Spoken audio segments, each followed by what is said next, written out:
What's going on, everyone? It's Ben from YGO from Zero, back with another Yata format video, and in this one we're going to be covering a topping list from the last tournament that I thought was really cool. Now I say topping, and it didn't quite reach the top 8, which was the top cut, but it was in the top 9, so I'll count it. The deck did pretty well, no matter how you stack it, and I think it's a really neat idea that I wasn't originally planning on covering, but it did well enough that I want to feature it. And that deck is Ellietincan's Fiend deck. Now, this deck is very interesting for a variety of reasons. First off, it's got the Gravekeepers Spy package that I've been noting has been sort of like rising in the meta, and I do think it's a really good package. The spies are obviously something that people have discovered in GOAT format. Playing 3 spies can be very good. But you might not necessarily think that it would translate over to Yata. I mean, you don't necessarily need Darks engraved for like chaos monsters and stuff, and just having like 2k defenders is nice, but there are a lot of very powerful busted cards in this format. Like, Raigeki can deal with a board of spies, Darkhold can as well. So you might think that the spies are less good, but they're actually pretty good, and I think that this deck's success definitely sort of leans in that direction as well. Another very interesting thing to note is the use of Hades and Lesser Fiend in the main deck. And I think that these cards are also very good cards. I think that a lot of people have been coming around to Hades a lot. It's a really good tribute monster. 2450 lets it get over a Jinzo. Also, being able to stop things like Tomatoes, Sangans, Witches, or even Sinister Serpents, very nice. But the other card here, Lesser Fiend, is a card that has seen a lot less experimentation. It's only got 2100 attack, which may sort of point to why people haven't experimented with it as much. But its banishing effect, where it banishes any monster destroyed by battle with it, can be very good at stopping Sinister Serpent, Tomato, Sangan, Witch, etc. So I do think that it's on a level of Dark Ruler Hades, and I'm really excited to see it getting experimented with, and I think that it is very good into this metagame. So let's just do a quick card-by-card breakdown besides these. The deck is pretty standard. You've got Exiled Force, Fiber Jar, a Lily, Jinzo, 3 Mystic Tomatoes, a Sangan, a Witch, and a Reaper to search off those tomatoes, and a Sinister Serpent. Now, you'll note that there's actually no main deck Yata Garasi, which is pretty interesting, as Yata is the namesake of the format. Setting up the Yata lock is a pretty good way to end the game.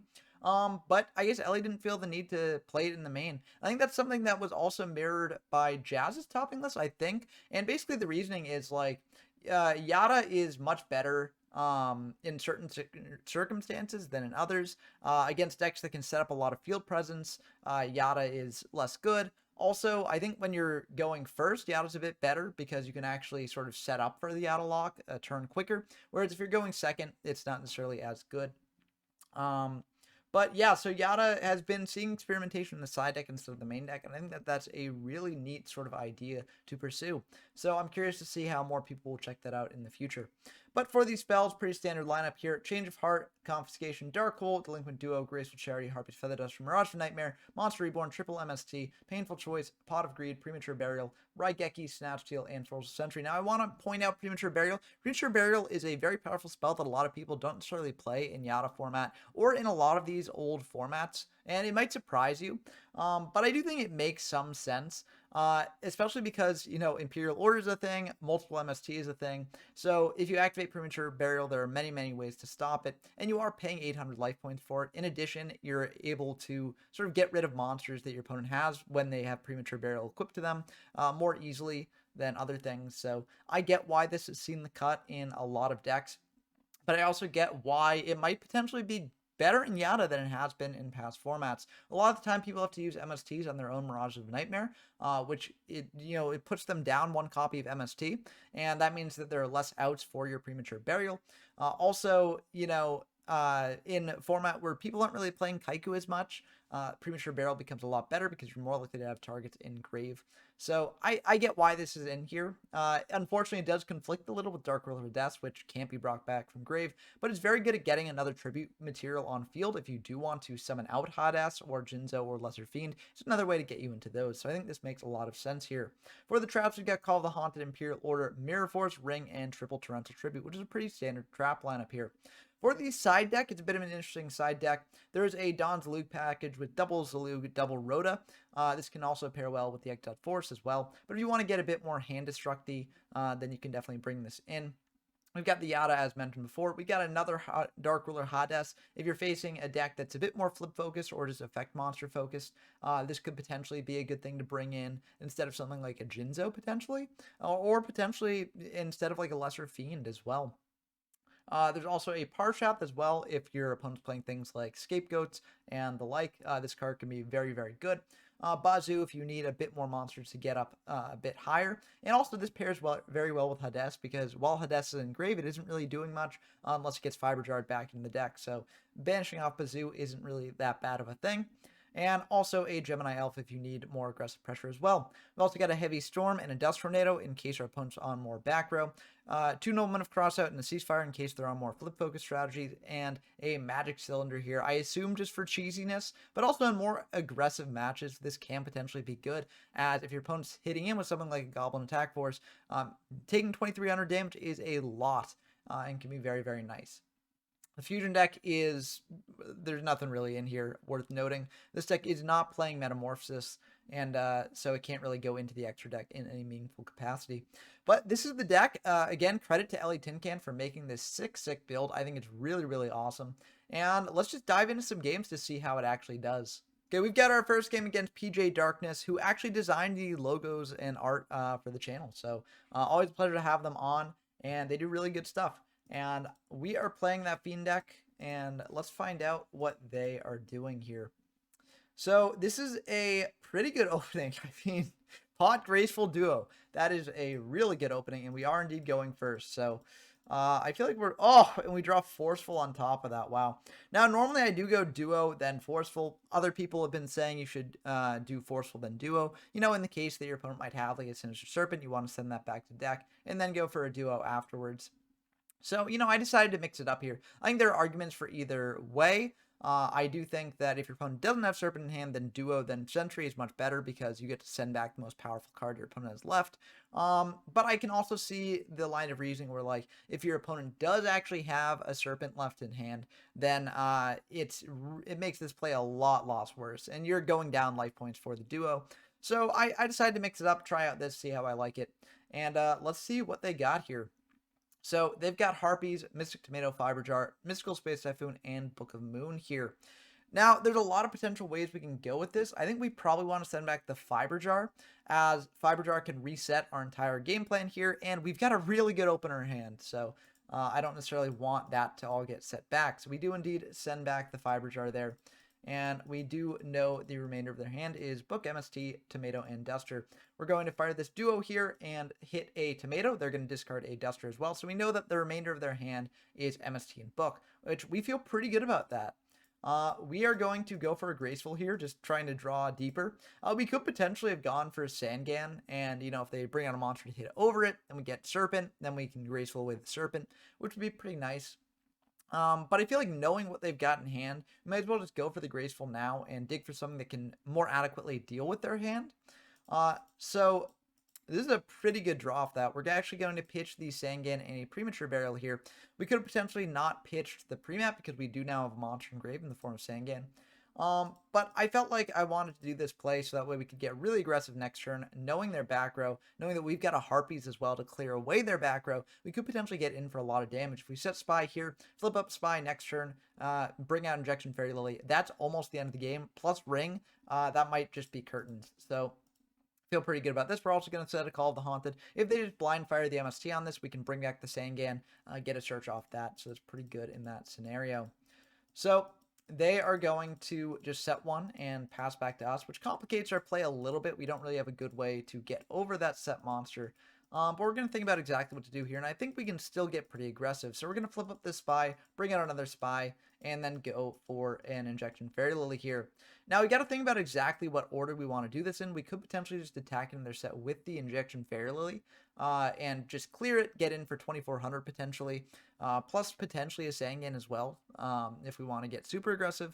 But I don't necessarily think that that's the best, as we do have to sink down 2,000, and also there are a lot of monsters that could be, that, would work out well for our opponent. So we're just going to set a bunch here, figuring that maybe they're trying to, they've got like a Morphing Jar or something. They're trying to basically bluff this. Not a Morphing Jar by keeping their back row that we know about in hand. So we just make this play. I think it's also pretty safe given that their Harpies is gone. They do have the MST that we know about, so they could blind snipe any of our back row here. But I think ultimately that's fine. Like, I don't, like, our back row is strong enough that I don't really think that we need to worry about any of it too much. Now, the big risk here is if it's like Magician of Faith set and they get back the Harpies. That'd be really bad for us. And maybe that makes this a bit of a misplay in hindsight. But I don't necessarily know what their set is. And Magician of Faith is kind of not really seen like the most play in this format. So I'm not too worried about that. Then again, Morphing Jar hasn't either. So yeah, maybe I should have just kept the stuff in hand, having the read that it was not actually a Morphing Jar. But I think this is fine. We're going to hit in with the Spy instead of the Lily. I think this is the correct play. Because if it's something like a Tomato, then we can potentially hit in with the Spy. Or not the Spy, the Lily over the Tomato. To get in a bunch of damage that way. But it looks like it's just a Lily. Now, we could attack over this with our Lily and then hit in for 12, but I don't really feel the need to do that. We're just going to pass back to them. They are going to think about this for a bit and set 2, pass back to us. We draw a Torrential Tribute, which is pretty good. We're going to go for the Harpies here. And we get met with an Imperial Order, which is, of course, unfortunate for our Harpies, but actually this is pretty nice for us because now we know that both MST and Book are shut off, so we can actually go for a really aggressive play here. So we calculate it out, and we don't quite kill them this turn, but we do get pretty close, so I feel like it's still worth doing. We're going to hit in for 12, 12, and then 34, and then also call the Haunted back our Sangan to get in for an additional 1,000. Now, we've got the Torrential Tribute that we can also set here. So, you know, if they do bring out something that can test this board, we can potentially TT it away, get a search off the Sangan, and feel pretty good about that. We also do have the Mirror Force still set as well. They're just going to MST our new set. That's fine. We still have the Mirror Force. They've got Raigeki, which is, of course, unfortunate, but we've got the Sangan, so we will be able to search out a monster here. We know that their last card here is Book, so we won't quite be able to kill them next turn. But we can just get in here with the Witch, hit in for 11, or try to at least. They have to book it. Main tour is going to set this Comfy as a bluff, as Comfy isn't really the most useful to us at this point. They draw Graceful, which is probably one of the best cards they could have drawn here. Then they're going to think about exactly what to discard. They're going to pitch a Mirror Force and a Magician of Faith, so we could have gotten majorly punished for our play earlier, I guess. But that's good to know in games 2 and 3 here. They're going to set 1, pass back to us. We draw TT. We're just going to set that and then attack in. You know, playing around Morphing Jar, I really don't necessarily think that I need to play around Morphing Jar, but I do it anyways. It's just a Fiber Jar here, so we're all going to shuffle back everything left in Grave and Field here. And this is kind of unfortunate, as it does keep them alive here and sort of refresh our hands. But we have such the damage edge here, where they're down to 800. So there are a lot of ways that we can potentially kill them out of nowhere, basically, when they're low. So I feel very, very good about this. And also we haven't normal summoned this turn. So we can potentially also bring in a monster, you know, set it, and protect ourselves that way as well. So I'm feeling very, very good about this. And we'll draw 5 here. Main 2, we're going to think about exactly what to do here. We could just set the Witch or the Spy and pass back to them. We could also just fire the Graceful here, which is what we will do, given that we know they're at very low life points. We just want to try and draw into something that will be able to kill them here. We draw into some duplicates, so we're going to just pitch a TT and an MST. I'm not necessarily sure if this was correct or not, especially if I'm just doing the T set pass. They might just blind MST our set, and then we're out of TTs, which would be kind of unfortunate. But I think the change of heart in hand is going to be fine either way. And we know that the only hand rip they have access to now is Forceful, so I feel very good about that. They're going to Painful Choice here, sending Forceful, Change, Mirage of Nightmare, Sangan, and Exiled Force. And of those, I think we just want to give them the Exiled Force. If they exiled Pop the Witch, then that's fine. We get a search off that. And yeah, the others can be a bit annoying. We don't want to give them the Change with Forceful, which they can use right away to get some advantage here. We don't want to give them the Mirage to give them more advantage later. I feel like the Exiled is probably just the best play here. So we do just give them the Exiled here, and maybe just telegraphing what we have said a bit, but even if it is, I don't really think that it matters that much, as, you know, they kind of have to do what they have to do anyways. They're just going to Exile Pop our Witch, we get the search, then set 2, pass back to us. And I feel very good about this. We can just bring out Sangan, try and attack in, and we will indeed do that. They're going to go for a Mirror Force here, that's perfectly fine. We get a search here. So we're going to think about exactly what to search. We're going to grab a Mystic Tomato, And I think that that's fine. It replaces itself in battle, so I'm fine with that. We're just going to pass back to them. This may seem weird. You might wonder why we didn't just set the Typhoon here. And the reason is we don't want our Typhoon to get Typhooned. We want to save the Typhoon for if they, have an Imperial. I mean, yeah, I guess we could have just said it, but my reasoning was I wanted to save the Typhoon to be more proactive here. Like if they've got IO for next turn, and then we go for change, but they've already MST'd our MST because we just had it as our only back row, then that'd be pretty bad for us. So I want it in hand. There are things like Zalug that could punish this, but I think it's ultimately fine. So we can also just MST their back row next turn as well. So I think this is ultimately fine. And we're going to go for change, and that will indeed go through. So let's see what they're... Yeah, it looks like they didn't have an IO set, so it wouldn't have mattered anyways, really, here.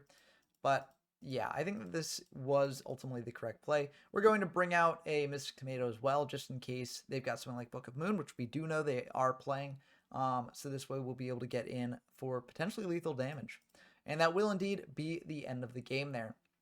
So very good game one. We did sack our opponent a lot in that opener hand, which does happen in this format.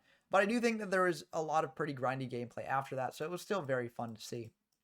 But we didn't really get to show off the Fiend aspect of this deck, really. We got to show off the power of Spy, which is very nice. But no lesser Fiends or Hadesses made their appearances there. So kind of unfortunate in that way. Opponent's going to start with a Pot of Greed here, then go for a duo, and hit our Forceful Sentry, which is kind of rough. I'm also just going to pitch this call as we have no monsters in graveyard to actually go for that. Oh, I should mention, since the Nobleman did pop up here, I actually sided out one Spy for a Nobleman. This may seem really weird, as Spy is a lot worse when you've only got 2 of it instead of 3. But my reasoning for this is that I feel like they might be on Nobleman themselves, seeing that we were on a Spy, and they don't really know what we're playing besides that. Also, Nobleman's really good going second if you do manage to draw it, so I sided out in that way. If I could have found the space, I would have put in the other crossout as well. I couldn't quite think of what to side out, though, for that other crossout, so I just put the one in the deck, and it worked out pretty well for us. So we draw Mystic Tomato, which is very nice. We're just going to summon up the Mystic Tomato. This is to sort of play around TT, as, they might not want a TT here. And we are able to successfully Nobleman their Yata Loop, which is very nice for us. And then main 2, we're just going to set 1, fire this Mirage Nightmare, and pass back to them. They are going to let that go through, so we draw 4. Unfortunately, we don't draw an out to the Mirage yet. But we've got a pretty good hand. Oh, and they've got Mirage as well. Oof, that hurts a bit. We don't draw an out again, so we're just going to have them pick 1 card to keep. And we keep the Harpy's Feather Duster, which is honestly a decent one here. Now, we've got a bit of a decision here because we might not necessarily want to go for Harpies because that does let them keep the cards they have in hand off the Mirage. But I do indeed go for the Harpies because, one, it's, 1 less card in hand. So, I'll be drawing 4 off Mirage, more likely to draw into an MST. But also, I feel pretty good just clearing whatever they might have set because they could have set some spells that they don't want to discard. So I feel like it's good to hit those. And we've got the Mirror Force to protect the Tomato as well. So, even if there are 4 cards in hand, I think this is ultimately fine. So we're going to go for the Harpies. We hit some very good ones. We hit a Call of the Haunted and a Dark Hole, which I feel very good about hitting. So I think ultimately that worked out for us, even though they do get to keep some cards in hand here. They're going to bring out a Reaper off that Tomato, which is very annoying for us as we don't have a way to clear that. Also, if that Reaper does hit in, then we'll just lose our entire hand next turn, potentially, if we don't draw an MST. So our opponent's going to Reborn here, bring back the Jinzo in our graveyard, which is quite unfortunate. They're going to switch that Reaper to defense, attack in with the Jinzo there, and we will be able to get a monster out of deck off this, and we're going to grab a Witch of the Black Forest, which I think is pretty good. It replaces itself. It can potentially grab a Sinister Serpent, which is very good off Mirage, a way to protect our hand a little bit. Unfortunately, again, we do not draw into a way to clear that Mirage. We actually draw Fiber Jar, which is honestly pretty good for us here because it lets us sort of just reset the game state. We've lost some pretty good cards off the Mirage, and our opponent's pretty high up on advantage, so I think this is a good way to equalize things a little bit. Ooh, but that's a very tempting hand to want to keep here. We might actually instead just want to keep it because we do have the MST to pop our Mirage here. We just grab back a Serpent with the Witch to not telegraph that we have potentially a way to recoup our advantage here. They're going to set 1 pass back to us. I think I actually play this really badly. So what I should do here, I think, is I should MST the Mirage, right? Summon out a Lesser Fiend, tributing over the Fiber Jar, and then Raigeki the board. They could potentially have a trap to stop the Lesser Fiend after it attacks. The only ones that they potentially have is like Ring or Mirror Force. But we've got a Mirror Force of our own, plus a TT that we can potentially set. We've also got a Dark Hole to clear their board away, and we have the Serpent continually adding back to hand. So I think it's actually good to just go for the MST. On the Mirage, I think that that puts us in a better situation. Instead, I go for MST on the back row and then just Fiber Jar here. And I think this is a flaw that I have. I just like Fiber Jarring. I find it fun. And also I mean, it can be good at recouping some advantage loss, which we still, I think, no, I mean, well, that's a Sangan, so they'd get a search off that. So we'd be pretty even in terms of card advantage if we had done the MST on Mirage play. But yeah, I feel like, we were 1,400 life points higher up than they were. So that's why I wanted to go for the Fiber Jar play. And also, I'd have a fresh start here and potentially be able to hand rip them and do a bunch of stuff here, potentially be able to attack in for some good damage or discards or etc. So, that was my reasoning here. But I do get majorly punished for this after the Fiber Jar resolves. And I think I should have just gone with the previous sort of setup that I had. Because Lesser Fiend is a really annoying card for an opponent to deal with if they don't have an out to it. We do know that they have Ring, so they would have had an out to the Lesser Fiend. But I do still think we would have been in a pretty decent spot here. But hindsight's 2020. That's why I like going through these sort of replays to just sort of see what maybe I could have done instead. And I think that's a valuable thing to do whenever you're playing these games, is just looking back at your replays and just seeing what you could have potentially done differently, what plays would have potentially been better for you to do. But anyways, we make actually a mistake in our Fiber Jar resolution because our opponent did have a copy of our Jinzo here. So we would have to then shuffle that back in and draw 5 new ones. The Fiber Jar macro on DB is very, very nice, but it isn't without its flaws, and that is one of them. This is a kind of weird hand, but ultimately not bad. We do have the Imperial Order. We're just going to set IO and Premature Burial. Because, if they've got Harpies, we can IO, but if they do have the MST on top of that, the Premat would have died to the MST anyways, so, I think it's fine. They do have Harpies. That won't actually go through. But they've got Yata, so we do just get Yata locked here. And I try and think, if there's any way for me to actually survive this. And I actually, do my math wrong the one turn there. But, yeah, there's no way that we can actually live through this because eventually they'll draw into a monster that will be able to get them that last bit of damage in. And Premat, Nock, Lesser Fiend, and Jinzo will not help us here. So that will indeed be the end of the game there. And I think that game we lost just because of our own greed. We might have potentially lost the game either way after we had gone for just, the Raigeki Lesser Fiend play. But I think that we would have had a potentially better chance in that one. So, yeah, I think that that was a bit of a misplay on my part. And it's something that I need to work on for the future, just not getting too greedy with the Fiber Jars. But let's just go into game 3. I think for game 3, we, again, keep the deck largely the same. I think we just have the Nock in for a Spy. I think. We also brought in Zalug as well. So a small Zalug package. I think we sided out the Reaper. I need to really keep better notes on this stuff, but I played this game a little bit ago, so it's been lost to time. But yeah, I brought in Zalug because I noticed that our opponent's playing Zalug in a Mystic Tomato crashing war. I don't want to wind up having a monster lower than Zalug, which then hits over our monster. So that's why I sided in. I guess I didn't replace Reaper because I still got that. So not actually sure what I replaced here, but we're going to go for Duo, and we're going to hit a Jinzo and a Harpies. That's pretty good, honestly. We're going to set Zalug, set Premature Burial, and set Torrential Tribute, pass back to our opponent, because we know that they don't have Harpies, so I feel pretty fine about this. They're going to go for a Forceful Sentry here, and they're going to send back this Mystic Tomato. Kind of interesting play there. But it looks like they're just going to pass back to us. I guess, yeah, I'm actually not sure exactly what they're doing there. But we'll find out when we attack this set. It looks like they didn't want us to have a tomato to potentially, do a tomato crashing war. And I think that makes some sense there. So, yeah. Then they're going to just bring out a tomato of their own. That sort of stops our plays here. It would have been a bit risky if they brought out Zalug, and I think that maybe summoning out the Spirit Reaper like this was a bit of a misplay because of that. But we've got Forceful Sentry to hit out whatever they might have in their hand that's problematic. They've got Change of Heart and Witch, and both these cards are kind of problematic for us, which can get them into things that could potentially cause a problem later on. And Change of Heart could potentially allow them to get really aggressive here. Change of Hearting or Don Zalug, hitting in, getting rid of Fiber Jar that way, which would be kind of annoying here. So I think about this for a bit, and I do just send back the Witch because I feel like I'm more worried about what monster they'll get off the Witch than potentially Change of Hearting the Zalug and ripping the Fiber Jar out of our hand because they know about Fiber Jar anyways. So I feel like it's honestly not the worst thing in the world if they do that, and also they've used up Change of Heart after that point, so I feel pretty good about this. Also, from their perspective, they might have the read that we now have something like a Mirror Force, because we were okay with them keeping the change, or like an IO potentially as well. But they're going to go for a Raigeki, and then just switch the Tomato Defense, pass back to us. And I guess that this is them reading that we have a Mirror Force because we gave them the change. So I feel pretty good about that play overall. We draw a Tomato, we're just going to set that, pass back to them. And they're going to think about this, set one, pass back to us.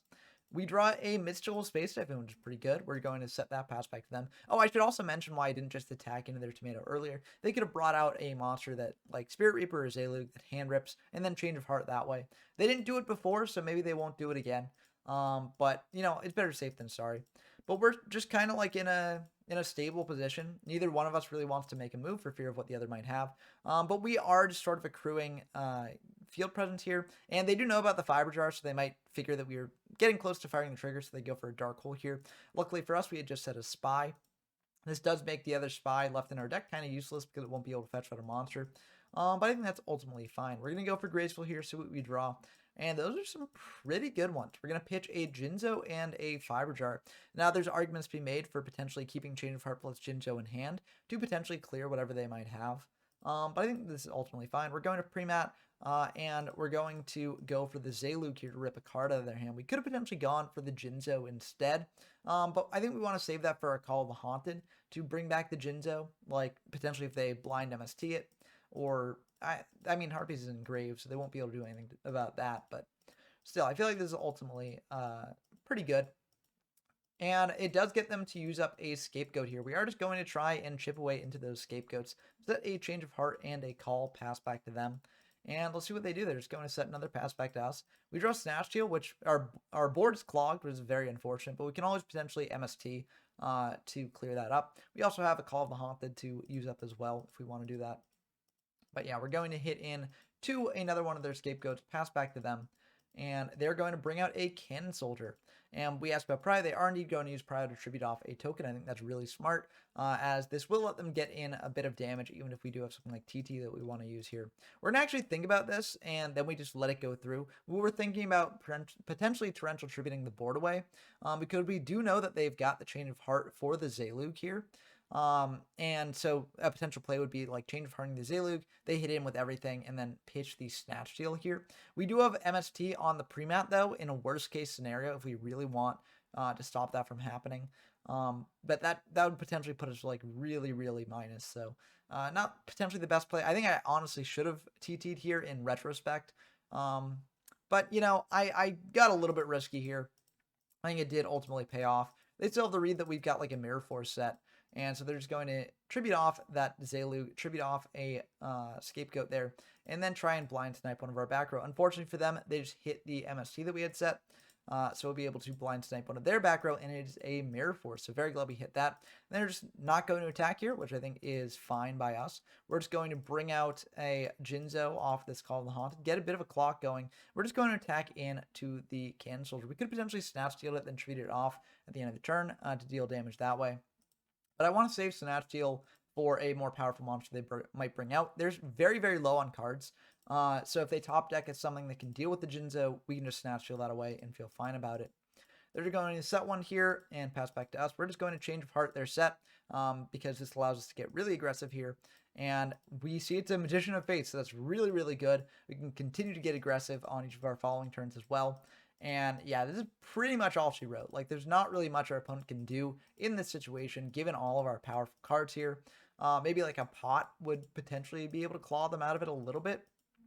But yeah, it's very, very rough for them. I mean, yeah, there's just nothing they can really do here. They're just going to set one pass back to us. We draw a tomato, and this should indeed be the end of the game if we just bring out tomato, hit in to their faith with the witch, and yep, that's not a scapegoat. It's just an MST, which will not do anything against our board. So very, very good showings game 1 and game 3. Again, we did kind of sack our opponent in game 1. And I think game 3, we like kind of sacked them. Like we had some hand rips in the opener. We had pot. So yeah, I think, there was a bit of sacking here, but that is the format. That's how it goes sometimes. And I think game 2, honestly, neither of us really like sacked the other two badly. I think there was a potential line we could have done that could have potentially had us in that game and potentially winning that game if only I hadn't gotten so greedy with the fiber jar. But anyways, that was the first of the games that I have with this deck. I also have another match that's also really, really fun to see. So let's just dive into that now. Okay, we've got a game against Dumptruck here, a frequent guest on the channel. Always a pleasure to have them on. We're going to go into the rock, paper, scissors here, and we will indeed win that. So we do get to go first here. And this is a pretty good opener. Of course, not potentially as good as the openers we saw last match, but still very, very good. So we're going to set a tomato, set a TT, pass back to them. They're going to fire painful right away. And they're going to send 2 of the hand rips and a Jinzo, Sangan, and Parshath. That's very, very interesting here and a little bit worrying because this might indicate that they've got some form of revival. So if they like reborn back the Parshath, hit into our tomato, that's going to be really bad. But we can always like TT that potentially. If they reborn back the Jinzo, then that's pretty bad because we can't actually TT that. So kind of interesting here. I think I do want to just give them the Jinzo because, a way that they can potentially, yeah, the only way that they can really bring out the Jinzo is if they like change of heart. Our tomato, summon out Jinzo, hit in for 24. That's really bad. But we do indeed have this fiber jar here to sort of bring ourselves back in the game after that point. And what we really don't want is for them to have like a reborn the Jinzo, and then shut off our TT. And because they sent the Parshath to the grave, I think they do have something like a reborn or a call or just something like that. So I'd much prefer having that Jinzo a bit harder for them to actually use here. They're going to force the sentry and take this Jinzo from our hand here. Shuffle that back into the deck. Then they're going to set 3, pass back to us. We draw Lily, which is pretty decent here, but we're just going to tribute over the Mystic Tomato for a Lesser Fiend. Hit into their set. Unfortunately, it's Magician of Faith, so they will be able to get that effect as Lesser Fiend is not Hades. So they'll be able to add back a Forceful Sentry here, which is kind of rough. They'll have their pick of any of the cards in our hand to send back. And they're going to send back this Fiber Jar, depriving us of a way to recover in this game. They are going to set 1, pass back to us. We could potentially get really aggressive here with summoning out Lily and just hitting in for a ton of damage. I don't want to play into TT, so I'm just going to keep the Lesser Fiend on field. Hit in. Mirror Force would also have been played into by doing that. So we're just going to think about this a bit. Go for a painful here. They've got IO, and we're just going to set the Serpent pass back to them. They are indeed going to pay the 7 for the IO, which does make me a little bit happy here. We draw Graceful. Won't really be able to do anything about that. We're just going to bring out a Lily, hit in. We don't want them to be able to summon out Jinzo. Even if this does put us very low on life points there, that'd be kind of bad.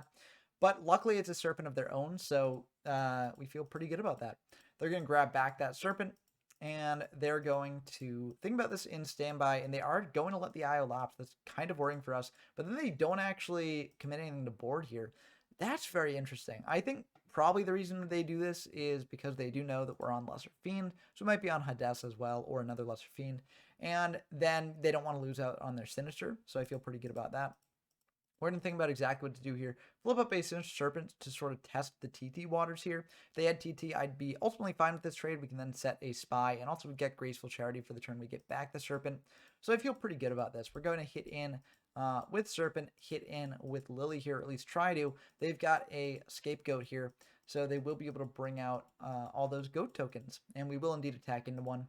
So yeah, maybe we should have attacked him with Lily first, potentially hit 2 tokens, because they really don't want to take a Lily hit here.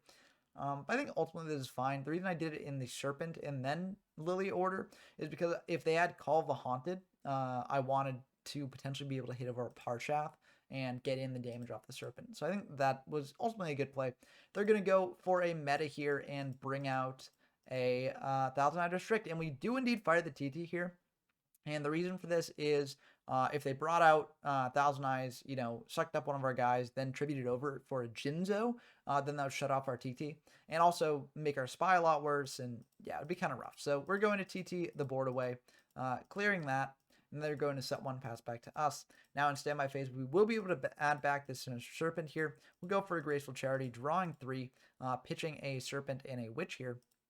And then I feel really good about this. We can just set a Spy, set a MST, and then fire Mirage. Pass back to them. We've got Hades for a follow-up play next turn. Also, we've got the MST for the Mirage as well.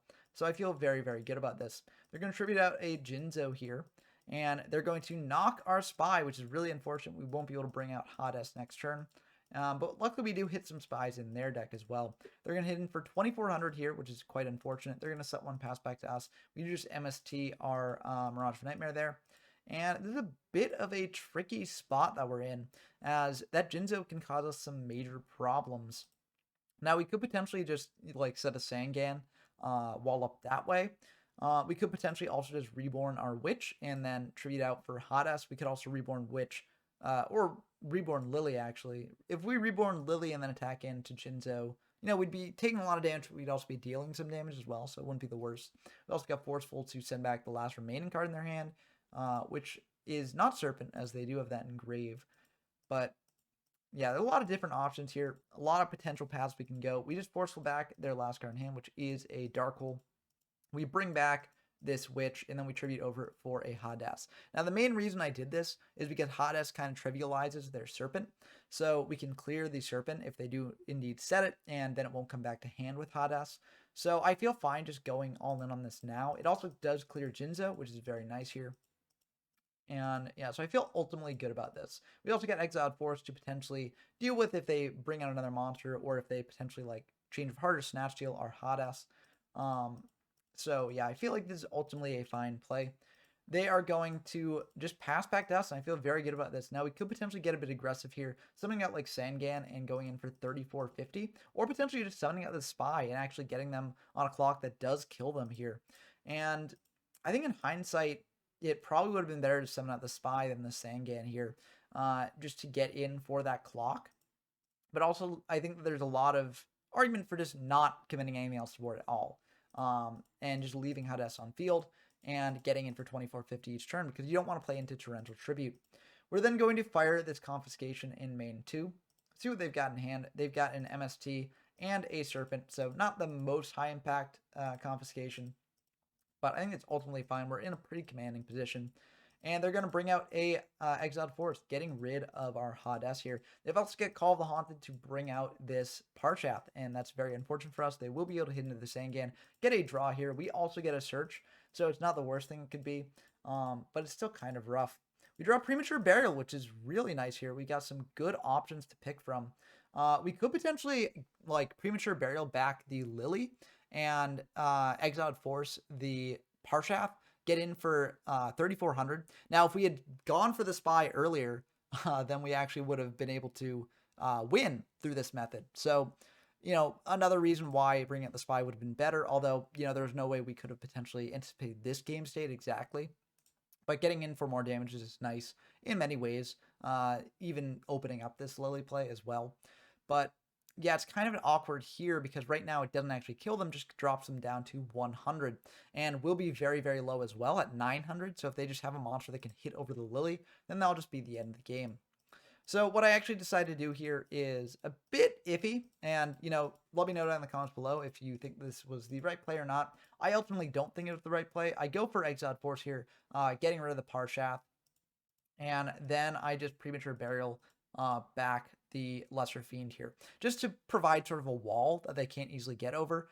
We do know that they've lost one MST. If they've got another, that's very unfortunate for us. But yeah, I think that this was a bit of an iffy play. It plays into Change of Heart and Snatch Steal a bit too much, which they easily could have. And they'd need that plus another monster that can actually deal with us, but that's not an impossible thing to ask for here. I think another play I could have done instead of going for Exile is just setting the Spy and sort of walling up that way. They can't hit over it with the Parshath. Then I have an additional monster on board to act as sort of insurance, but I think ultimately that plays a bit too much into board clears potentially, as well as the knock. We do know they have, so they might have multiple knocks in deck. So yeah, I think this is fine. It also does drop them down a bit to 1400, which I think is ultimately pretty good. They're going to go for Snatch Steal though, and that's very unfortunate, and they do indeed have a tomato to finish that off. So, even if we had brought out Lily, the tomato would have cleared it, and that would have been the end of the game for us either way. Especially because if we had just attacked him with Lily and not buffed with its effect, then they would have had enough to kill us here. So, yeah, I think we made some misplays there that did end up sort of biting us in the butt there in the end, but that's how it goes sometimes, and it's good to learn for the future. And also, you never know what game states are going to wind up happening. Like, in hindsight, going for the spy play was a bit better, but if our opponent had TT set, the Sangam would have been better because we would have gotten a search off that. So, it's tough to say. And I think that ultimately we played to the best of our ability and best of our knowledge, but there's always more room for improvement in the future. So seeing that they're on a bit of a meta strategy with Thousand Eyes Restrict and stuff, we actually do change up our deck a bit. We get rid of the Lesser Fiend in place of Parshath because Parshath can hit into the goats like very, very profitably. So I feel very good about going for Parshath. Also, Thousand Eyes Restrict sucking up Parshath is only 1900 as opposed to 2100, which can come up. So yeah, so that was the main change that I made. I think I also might have decided in a knock, replacing a spy like before. But yeah, we're just going to go for a Pot of Greed here. Drawing into some very, very good back row here. We're going to set an IO and a TT. We do have the Sangan here face up, and the reason we summon it instead of set it is if they're on Nobleman of Crossout, then we don't want to get our Sangan knocked. So they are going to fire a Delinquent Duo. That's very unfortunate. We do have this IO here, but they've got an MST for that. So they will be able to rip apart our hand a little bit here. They're going to take the Dark Ruler Hades, and then we're just going to pitch this Mirror Force. Maybe I should have potentially pitched the Call, as we don't really have much graveyard setup for it, but if the Sangan hits the grave, which likely will soon, then Call and Sangan is a very powerful play. So I think that ultimately, this is fine. We've also got the Ring to stop aggressive pressure, like the Mirror Force would, so I think this is ultimately okay. They're going to discard a Jinzo and a Dark Hole. Very interesting pitches here, but I think that makes a little bit of sense. They're going to set 2 pass back to us, and we're just going to get aggressive here. Maybe this was a bit of a risk, but it really pays off for us. The reason I change of hearted here is because I felt like there wasn't much that they wouldn't necessarily want to commit to board with a Sangan on board. The only things that I can think of would be something like Magician of Faith, which I do believe we saw them playing last game. But if they weren't, it's something that you could potentially meta into Thousand Eyes Restrict. And also, if it's Serpent into TT is not the best for us. So I want to get them to commit more monsters to board to make our TT a little bit more profitable. So I figure just getting aggressive here with the Change of Heart is fine. It also flips up their monster to potentially be ringed as well. And if it is something like a Spirit Reaper, then we get in for a hand rip. So I think there are actually a lot of reasons why Change of Hearting the set was just a good thing to do in general here. But we get uber rewarded for it because we do get to get back that Change of Heart, which is extremely, extremely nice and sets us up pretty well for later as well. So we're going to attack in for 1300, or at least try to, but they do have the Scapegoat tokens here. So, maybe in this case, I should have attacked in with the Sangan first instead of the Faith. Because, I don't have a monster that can actually get over Jinzo if they do call the Haunted back that. So maybe this ordering was incorrect here, but I think it's ultimately fine. We miss out on 700 life points, which could come up. So, good to keep in mind for the future. They're just going to set 3 and flip up Mirage and pass back to us. That's really, really worrying here. They're going to try and go for Mirage here. We do have the MST top decked, by the way, so we will be able to cut them off of that avenue there. We're actually going to think pretty hard about what we actually want to attack here. We want to clear a monster off their field here either way. The risk about attacking the Magician of Faith, though, is that if they've got a Book of Moon set, they could book the Faith and then actually manage to trigger its effect without playing into something like Torrential Tribute. So that would be pretty rough. They've got some pretty powerful spells in Grave. But I think it's ultimately a risk that's worth taking, as they'd be able to do that play next turn anyways, and our TT and Ring won't really necessarily be able to stop that no matter what. And if they don't have a book now, I don't want to give them the opportunity to draw into it. So I just attack in to the Faith there and clear it. So we'll pass back to them. They're going to pass back to us. Painful Choice is pretty good here. We're just going to go for that. We're going to dump the hand rips because our opponent's got no hand, so they're not really good top decks at this point. We're also going to dump a Spy and a Spirit Reaper. Just monsters that can potentially get us more aggressive pressure on board here. So they are going to think about this, and they're going to give us the spy. I think that makes sense. They don't want to get hand ripped here. We're going to hit into one of the tokens, then main 2, set the spy, pass back to them. This allows us to get the other spy out of our deck. Also allows us to clear all the tokens that they've got next turn, so I feel pretty good about that. They do have a knock, though, so that will clear the spy, but ultimately I'm fine with them knocking a spy because we've only got the 2 in deck to make room for a knock of our own. We draw MST, which is pretty decent here, but we don't have any aggressive pressure, so we're just going to hit into another token. So that MST, pass back to them. They're going to go for a Painful here, and they're going to send a Forceful, a Comfy, a Serpent, a Sangan, and a Rhoda here. And those are all pretty decent ones. We don't necessarily want to give them the hand rips, as we do have some very good cards in hand. And the Serpent's just going to return to hand anyways, so I think the Serpent is just the best pick here. So we give them back the Serpent. They likely have a graceful way to convert off this, or, oh, I guess not. I guess they're just trying to deck then here. I think that makes sense at this point in the game. But ultimately, I think it works out well for us as well. We're just going to hit into that token, pass back to them. I don't think they committed the Serpent to field because they were worried about a Hades, which means that they might not have a good way to stop Hades if we bring it out. So that's good to know about for the future. That set, though, might indicate that they now have a way to do that. But that Reborn will help us out a lot here. We're going to Reborn target Jinzo, bring that out, and just put them on a 2-turn clock that they can't use their traps to stop. With the Change of Heart in hand, this does make it very, very hard for them to actually come back. A Scapegoat will indeed protect them for a bit longer here, which is quite unfortunate for us. But yeah, they're just going to set 1, pass back to us. And TT will not help us on this Jinzo board here. We're going to think about exactly what to do, and we're just going to Change of Heart their set. Now, you know, if it was Serpent, which it is indeed, this Change of Heart may seem like it's a bit wasted. The reason I did this is because it's clearing their tokens and putting them on more of a clock. Also, if it was something like a Magician of Faith, which we do know they're playing, this would be really, really valuable for us. If it's not, I think we potentially win the game next turn either way here. So we're going to just hit in to all their tokens, clear their entire board there, pass back to them, and see what they do. They are just going to switch the Serpent Defense, set 1, pass back to us, and we draw a Nobleman of Crossout, which won't quite do it here, but we will be able to hit in with the Sangan and get in for 2,400 on the Jinzo, just increasing that clock there. We don't quite win this turn, but I still feel very, very good about our chances overall. They're going to add back the Serpent, set 1, pass back to us, and here we just win the game. We've got knock, and that will indeed be the end of the game. So very, very good showing there. You know, sliding out the Lesser Fiend makes it more likely to show off things like the Hades and Lesser Fiend. But I do think that this is showing for some of the strengths of the Spy package, even at 2 copies, which I have been, I mean, maybe I shouldn't go down to 2 copies. It's kind of playing a bit risky. If you draw both of them, then you're really hurting. But I think just having the 2K Defenders as tribute fodder is very nice, and it can allow you to get pretty aggressive as well. So it looks pretty good here. I do actually side out the Spies, knowing that they're on the Nox, and I bring in the Donzalugs, I think, to have more of that sort of package. I don't bring in the Rhodas, I don't think, but I think the Zalugs are pretty good, especially in a Tomato War. They're very nice. And yep, there's the knock. They have a Pot of Greed here, pretty good. They're going to set 3, pass back to us, and this is prime knocking material. We're going to bring out a Witch. That's going to be fine by them. We're going to knock their set, and we're going to attack in for 1,100. And then we're just going to set a TT, set an IO, and pass back to them. I feel pretty good about this. There are things that do it here, but they're just going to set 1, pass back to us. And we're going to tribute off the Witch for a Hades here. They're going to think, and they're actually going to TT that. That makes sense. The Hades will clear the Fiber Jar without triggering its effect. So yeah, they don't want us to have that powerful monster on field. We're going to just search out a Sangan, keep the resource train going, set this called the Haunted.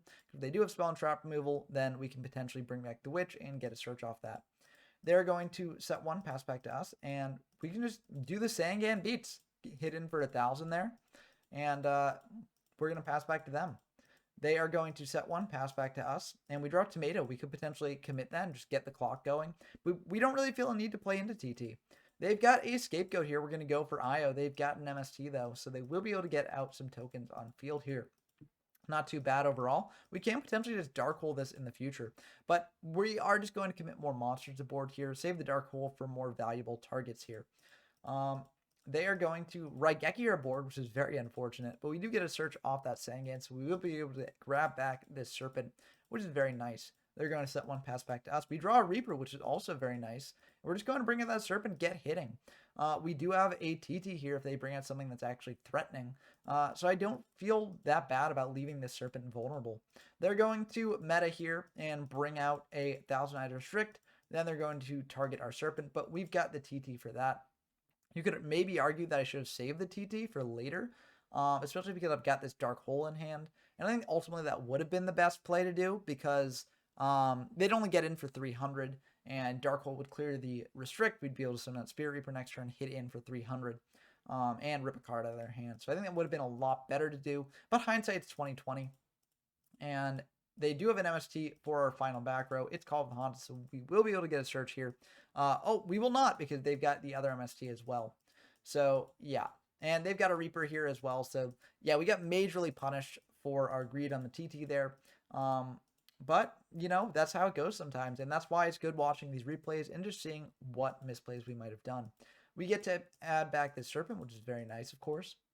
We're just going to try and bring out a Zalug, hit in here, and try and rip that last card out of their hand. They've got rings that we'll be able to pop the Zalug here, which is quite unfortunate. We will both take 1400, then main 2. I'm actually going to Reborn out this Witch in defense. This gets a search, and also they can't clear with the Reaper. So I feel pretty good about this. They are going to switch that Reaper to defense, set one, pass back to us. We draw a Tomato, which is not the best draw, but not the worst draw either. Now, we have the read since they didn't actually summon out something to hit over the Witch. That set is probably like not a Zalug. If it is a Serpent, we're fine just hitting into that and clearing it. If it's Faith, though, that's a bit riskier because if we hit into Faith, they get back a powerful card, and we don't actually have a way to deal with that next turn. However, I do just want to attack in with Witch, so that way I can plan out what I might do like for the rest of the turn, knowing what they got back with Faith, as there are two very powerful spells in Grave, Raigeki or Pot of Greed. Now, if they get back Raigeki, obviously I'm not committing more to board, but if they get back Pot of Greed, then committing more to board might be pretty good because they're less likely to Dark Hole, given that they've got a Reaper of their own, which is hard for us to out. So I do just take this risk. If this is like major bait on their part for the Zalug, then kudos to them. But I don't really think that they'd have much reason to set the Zalug there. And it is indeed the Faith. They grab back the Pot of Greed, which, you know, as I mentioned earlier, we can just commit more to board because if they Dark Hole the board away, I'm honestly fine with them losing the Reaper there. So they're going to Pot of Greed here, draw 2, which is of course very good. But they've got the Dark Hole here, clearing our board. We will be able to get a search here, which is pretty good. We're going to grab back a Lily because it's an empty board state, and they're at pretty low life points, so I feel pretty good about this. They are going to Reborn here, bring back our Zalug, and get in for 1400. And I think that this does make sense, as Zalug's a bit of a beefier monster. But I think maybe the Reaper might have been a better pick, depending on what they have in their hand, because Tomato does crash with Zalug here. And that MST off the top will be very nice. We're going to fire the MST. They've got an Imperial Order. But ultimately, we just wanted to know that that wasn't something that was going to stop this play, as we can just, you know, clear that Zalug, keep a monster on field, and hit him for another 14. Now, you might be wondering why we went into Tomato here instead of a Reaper or a Zalug. But our Reaper and Zalug are in graveyard, and we only sided in one Zalug. So Tomato's actually our only Tomato target left in deck, I believe. So not as good as it potentially would be otherwise, but I still think it's a very good play here. They do indeed elect to pay the 7 to prevent us from having access to very powerful spells. And MST is a pretty good draw off the top. Yes, it's dead to IO, but if they do let the IO lapse, then we'll have it set on field to potentially disrupt them further. They're going to let that IO lapse there, and they're going to fire a Jar of Greed here, drawing 1. And let's see what they do with this. They're going to fire Painful, and that's fine by us. They're going to send Goat, Exiled, Jinzo, Reaper, and Zalug here. Now, something I could potentially give them is a Jinzo, because, you know, they might have revival spells to bring back the Jinzo here, which would be quite unfortunate for us. But if they do have a revival spell to bring back the Jinzo, they'd have to hit into Tomato, which, you know, they don't know that we don't have any targets left. But ultimately, we'd only be taking 1,000 here. And, you know, no matter what they bring back off Reborn, that'd be pretty bad for us. But if they've got Change of Heart, then we are in a really, really tough spot with that Jinzo. So what I actually give them here is the Scapegoat, which could be kind of annoying for us later if they set multiple back row this turn.